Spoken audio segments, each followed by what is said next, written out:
amabhizinisi amakhosikazi asebulangweni kwamaphumulo noma-ke asesithenjini akhonjwe indlela ngumyeni wawo ngusomabhizinisi ethunenga ngokuthi ukukhulelwa ingane yakhe intombazane eminyaka 16 uNkosazana Zandile Mthembu, uMamNcuno neminyaka 40 noNkosazana Nomaswazi Mthembu, uMamhlongo neminyaka 38 bakhala ngesenzo sikamnumzane Vukile Mthembu neminyaka 50.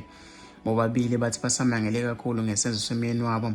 Batsheleke intatheli ukuthi-ke noma-ke uthuthuva lususe ukukhulelwa kwengane yentombazane, ebuza ukuthi-ke ukhulela kanjani bekhona, yini-ke umsebenzi wabo. UMamNcuno ongunkosikazi wokuqala uthe ugane-ke uMthembu ngo-2017 uveze ukuthi ingane-ke ekhulelwe yentombazane ngeyakhe. Uthi bona-ke abazange bemazise uMthembu ngokukhulelwa kwendodakazi yakhe encane, kodwa-ke bakhetha ukuthi-ke azibonele yena ngenxa yokuthi uyindoda enolaka. Ngesonto eledlule ubonile ukuthi egwagula ingane ngegama ukhulelwe, uvele-ke waduba ngisho ukudla, wathetha-ke waze wabomva amehlo. Angikaze-ke ngimbone ecasuke kanje selokhu ngamazi. Yebo-ke kuba ukukhulelwa kwengane encane kangaka, kodwa ukuthi usengaze siXoshe pho usho kanje sakubalisa. Uqhuba-ke uthi ngakusasa ekuseni ubatshela ukuthi mabahambe-ke usazokacabanga kahle ukuthi uyawadinga yini amakhosikazi anganamsebenzi njengabo. Uthe-ke singamakhosikazi ahlulekayo ukukhulisa umntwana, wathe kuhle-ke siphindele emakithi, ngikhuluma nawe nje nami-ke ngikithi kwaNongoma, usho kanje.